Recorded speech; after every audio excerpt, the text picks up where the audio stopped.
有沒有人曾經發生過這種事？手機升級了，結果快樂3天；買到想買很久的東西，快樂1星期；加薪了，快樂1個月。然後呢，又開始焦慮，又開始空虛，又開始滑手機，看別人過得比自己好。有時候我覺得現代人很像在玩人生版跑跑卡丁車，一直踩油門，一直往前衝，一直收集道具。可是跑到一半突然發現，我要去哪裡？然後呢，今天的經文超有畫面，以西結書27章，神透過先知為推羅唱了一首哀歌。很奇怪對不對？人家還沒倒先唱哀歌，感覺像有人剛買新車，你就在旁邊播一路好走。到底發生什麼事啊？簡單講，推羅是當時世界級的超級商業中心，如果放到今天，大概等於全球金融中心、國際物流中心、跨國企業總部，再加超級網紅城市，有錢，非常有錢，有錢到讓人眼紅。經文裡一直列名單，這裡進口木材，那裡進口金銀，這裡進口寶石，那裡進口布料，讀起來很像古代版購物網站，點進去什麼都有。各位，這艘船不是普通的船哦，根本是古代豪華旗艦版航空母艦耶。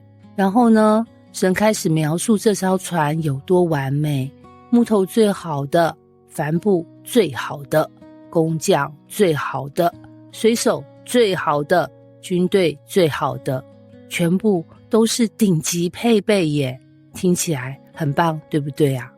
問題就在這裡，推羅開始相信一件事，因為我很厲害，所以我很安全。各位，這句話是不是很耳熟啊？很多人今天也是這樣想，因為我有存款，所以安全；因為我有學歷，所以安全；因為我有流量，所以安全；因為我有能力，所以安全。但人生有趣的地方就在於，你以為最穩的東西，常常最不穩哦。然後呢，我發現現代社會很像推羅，大家都在打造自己的豪華船，有人打造事業船，有人打造財富船，有人打造民生船，有人打造顏值船，每天都在升級配備，加裝功能，更新版本。可是很少人問，如果風暴來了呢？經文後面還沒講到沉船，但神已經開始唱哀歌。為什麼？因為神看到的不是船，是船長的心。船再大，如果把自己當神，遲早會撞冰山哦。然後呢，有些人會說，難道成功不好嗎？當然不是，聖經從來沒有反對成功。問題不在成功，問題在依靠。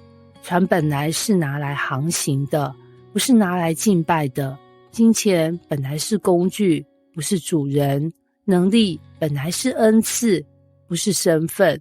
可是人很容易把工具變偶像。以前的人拜金像，現在的人拜績效；以前的人拜神像，現在的人拜流量；以前的人拜雕刻偶像，現在的人拜粉絲數。形式變了，人性沒變。然後呢，最有趣的是，推羅什麼都不缺，就是缺一樣東西：安全感。因為當你的價值建立在成功上，你就必須一直成功；當你的價值建立在掌聲上，你就必須一直表演；當你的價值建立在別人的肯定上，你就永遠不能失誤。這種人生超累啊，就像手機永遠開着最高亮度，遲早沒電。然後呢，神為什麼要透過以西結講這段呢？因為神不是討厭推羅有錢，神是在提醒世人，不要把船當成港口。各位聽懂這句嗎？船再豪華還是會搖啊，船再堅固還是會老，船再昂貴還是會壞。真正讓人安心的，不是船有多大，而是知道自己停靠在哪裡。很多人一生都在升級船隻，卻忘記尋找港口，結果越成功越害怕，越擁有越焦慮，越往上爬越怕掉下來。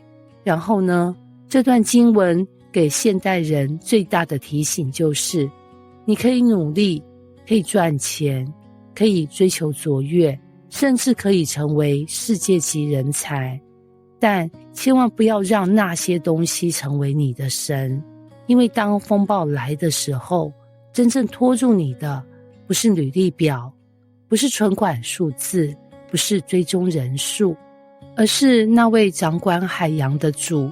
推羅以為自己的船無敵，神卻知道海比船更大。同樣的，我們以為自己掌控人生，神卻知道未來比計劃更大。所以真正的智慧不是打造一艘永不沉沒的船，而是認識那位能平靜風浪的神。金句：人生最大的危機不是沒有成功，而是把成功當成了安全感。真正的平安不在你擁有什麼，而在你依靠誰。